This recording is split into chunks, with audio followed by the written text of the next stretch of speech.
नमस्कार मित्रांनो, लग्नाची वेळी येणाऱ्या काही भागामध्ये असे होणार की कालच्या ज्या फंक्शनचा कार्यक्रम असतो तर मेडेलचे पारितोषिक स्वीकारताना राशीने सर्वांसमोर राघवला ॲडॉप्ट करण्याचे म्हणजे तिचे बाबा होण्याचे हक्क मागितलेला असतो। तर कुणाला काय उत्तर द्यावे हे समजत नसते आणि न्यूजवाले आणि तेथील जे काही लोक असतात ते म्हणतात की राघव रत्नपारखी, तुम्ही खरंच त्या छोट्याशा मुलीला तुमची मुलगी बनवू शकतात, कारण ती इतक्या दिवसापासून तिच्या बाबांची वाट बघते आणि बाबाशिवाय ती या जगात अपूर्ण आहे। तुम्ही प्लीज तिला बाबाचे प्रेम द्या। तर सिंधूला वाटत असते की राघव, मी तुम्हाला कसे सांगू की राशी ही तुमची मुलगी आहे, पण मला अंकुरच्या आणि मधूच्या जीवनामध्ये ते वादळ नाही आणायचे। म्हणून सिंधू ही शांत असते आणि सिंधू राशीला घेऊन तेथून जायला निघते। सिंधूला राशीचा खूप राग येतो। सिंधू राशीला म्हणत असते की राशी, तू हे सर्व कसे बोलू शकते? मला न विचारता तू हा निर्णय कसा घेऊ शकला? राशी लहानपणापासून आपल्या बाबांची वाट बघत असते। तिला बाबांना भेटण्याची खूप आतुरता निर्माण झालेली असते। राघवला काय उत्तर द्यावे ते समजत नसते आणि जे कागदपत्र असतात ते सुद्धा राशीने राघवच्या हातामध्ये दिलेले असतात। त्यानंतर राशी आणि शकवात्या आणि सिंधू ही रिक्षामधून घरी यायला निघत असतात। तर राशी सिंधूला तेच प्रश्न विचारत असतात की आई, मी काय चूक केली की पोलीस अंकलला माझे बाबा मिळवले? जसे पोलीस अंकलने अंकुरला ॲडॉप्ट केले तसे ते माझे बाबा होऊ शकतात। सिंधू म्हणत असते की राशी, मी तुला कसे समजवू? सिंधूला खूप राग येतो आणि ती मध्येच उतरून घेते। शकवात्याला म्हणते की शकवात्या, तू राशीला घेऊन घरी जा, मी नंतर मागून येते। तेव्हा सिंधू एका ठिकाणी बसते आणि खूप रडत असते। तेवढ्यात कांताचा फोन सिंधूच्या मोबाईलवर आलेला असतो आणि सिंधूला वाटते की शकवात्याचाच फोन आला असेल। तर सिंधू टेन्शनमध्ये बोलून जाते की शकवात्या, मी राशीला कोणत्या प्रश्नाची उत्तरे देऊ? तिला कसे समजू की तिचे बाबा हे राघव रत्नपारखीच आहे? हे सत्य जर मी राशीला सांगितले आणि राघवला सांगितले तर अंकुर आणि मधूच्या जीवनामधील जे काही सुख आहे ते खरंच उद्ध्वस्त होईल आणि मला कुणाचे आयुष्य हे वाटोळे नाही करायचे, त्यामुळे मी राशीला हे सांगू शकत नाही। तर लगेच इकडे कांताला खूप मोठा धक्का बसतो। कांता म्हणतो की सिंधू, मी बोलतो। तर सिंधूला खूप राग येतो आणि ती कांतावर खूपच चिडते आणि कांता, मी जे काही सत्य सांगितले तू प्लीज कुणाला सांगू नको आणि परत मला फोन करण्याचा प्रयत्न करू नको, असे ती रागाने कांताला म्हणते। तर कांताला वाटते की राशी ज्या लहानपणापासून ज्या बाबांची वाट पाहत होते ते बाबा दुसरे तिसरे कोणी नसून राघव रत्नपारखी म्हणजे पोलीस इन्स्पेक्टर राघवच आहे। आता ह्या राशीला तिचे यापुढचे क्षण आनंदात कसे घालवायचे ते मी नक्की तिला तिचे सुख मिळवून देईल। इकडे राघवला सुद्धा टेन्शन येते की सिंधू मला का सांगत नाही की राशीचे वडील कोण आहेत, पण मला असे वाटते की राघव म्हणजे राशी ही माझीच मुलगी आहे आणि ते सत्य माझ्यासमोर जेव्हा येते तर सिंधू काही ना काही नक्की लपवते। तेव्हा सिंधू राघवला मेसेज करून सॉरी बोलते। राशीने आज सर्वांसमोर जो काही हक्क मागितला, खरंच मी तिला काही सांगितले नव्हते, ती एक लहान मुलगी आहे हे सर्व बोलून गेले। राघव म्हणतो की नाही, पण सिंधू राशीला सुद्धा वाटते की तिचे बाबा कोण आहे हे सत्य तू तिच्यापासून का लपवतेस? सांग ना, इतक्या छोट्या मुलीला का तिच्या अशा आनंदाच्या क्षण वातावरणात तू तिच्या आनंदावर विरजण घालते? सिंधू म्हणत असते की मनात, मी कसे सांगू की राघव तुम्हीच तिचे वडील आहात।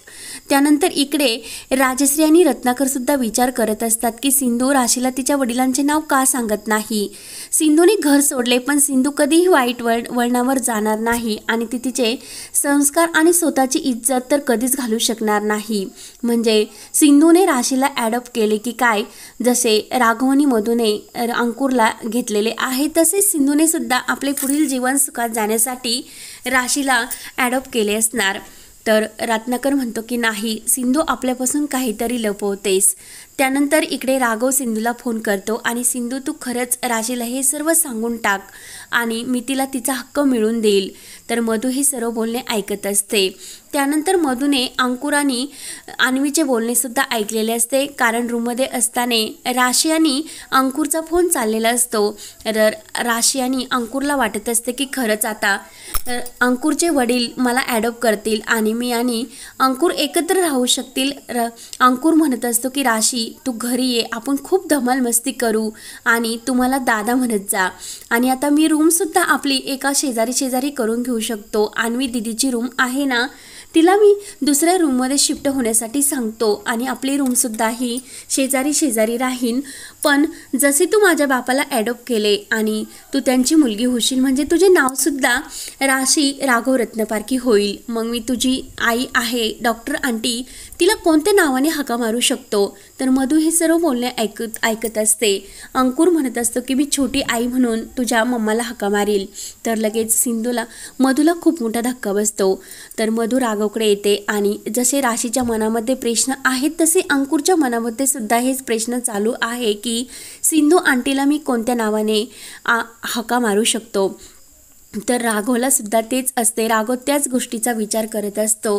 त्यानंतर इकडे कांता हा वारंवार सिंधूला मदत करण्याचा प्रयत्न करत असतो की सिंधू तू इतक्यात दुःखात जीवन जगू नको आणि राशीचे सुद्धा आयुष्य तू इतक्या दुःखात घालू नको. तुला पूर्ण हक्क आहे की आनंदी राहण्याचा आणि तू जे पोलीस इन्स्पेक्टर राघव आहे त्याला सर्व सांगून टाक. सिंधू म्हणत असते की नाही, मला हे सत्य सांगायचे नाही आणि मी माझ्या मुलीला घेऊन जाणार. त्यानंतर सिंधू आणि कांताला बोलताना कांताच्या वडिलांनी बघितलेले असते. सिंधू चक्क कांताला ती माफ केलेले असते आणि तिने कांताला चहा घेण्यासाठी सुद्धा घरामध्ये एंट्री दिलेली असते, कारण कांताला एकटीने भाऊ मानलेले असते आणि कांताने सुद्धा एक बहीण म्हणून सिंधूचा स्वीकार केलेला असतो. कांताचा बाप हा रत्नपारखी कुटुंबात येतो आणि राघवला सर्वांसमोर म्हणत असतो की तू तर दोन बायकांबरोबर संसार करतो, एक बाहेरची आणि एक घरची. तर सर्वांना खूप मोठा धक्का बसतो. कांताचा बाप सांगू लागतो की तू जी काही सिंधू आहे ना ती माझ्या मुलाला तिने पूर्ण फसवले. कायम तो तिच्याच मागे असतो, स्वतःचा जरासुद्धा विचार करत नाही आणि त्यांच्या दोघांमध्ये नक्की काहीतरी चालू आहे. तर राघवला खूप राग येतो आणि तेथेच तो कांताच्या बापाची गचंडी धरत असतो. तेव्हा कांताचा बाप म्हणतो की मी जे काही सांगतो ते खरे आहे. तर राघवला खूप राग येतो आणि राघव म्हणतो की आज याचा निर्णय झालाच पाहिजे. म्हणून राघव घाईने गाडी घेतो आणि सिंधूला गाडीमध्ये बसवतो. तर सिंधूला एका ठिकाणी घेऊन येतो आणि सिंधूला जाब विचारू लागतो की कांता तुझा नक्की कोण लागतो. ज्या कांताने तुझ्या वडिलांचा म्हणजे सावंत सरांचा आणि माझ्या भावाचा रायाचा खून केला, त्या कांताला तू घरामध्ये बोलवतेस, त्याच्याबरोबर जे नाही ते संबंध ठेवतेस. सिंधूला खूप मोठा धक्का बसतो. सिंधूच्या डोळ्यामध्ये पाणी येत असते. सिंधू म्हणत असते की माझे आणि कांताचे काय संबंध आहे याचा तुम्हाला विचारण्याचा काय हक्क. मधूबरोबर जेव्हा तुम्ही लग्न केले तेव्हा मला विचारले का? मी तुम्हाला घरामध्ये हात धरून विचारले का मधूबरोबर का लग्न केले?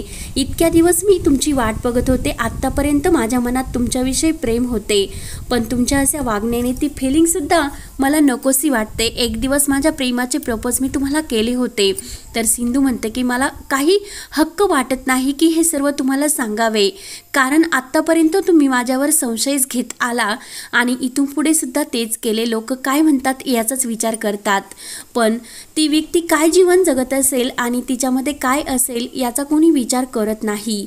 तर सिंधू राघवला ते सर्व सांगण्यासाठी नकार देते. तर राघव लगेच कांताकडे येतो आणि कांताची गचंडी धरत म्हणत असतो की सिंधूच्या जीवनामध्ये तुझा येण्याचा काय हक्क? आज मला तुमच्यामध्ये कोणतं नातं आहे हे समजलेच पाहिजे.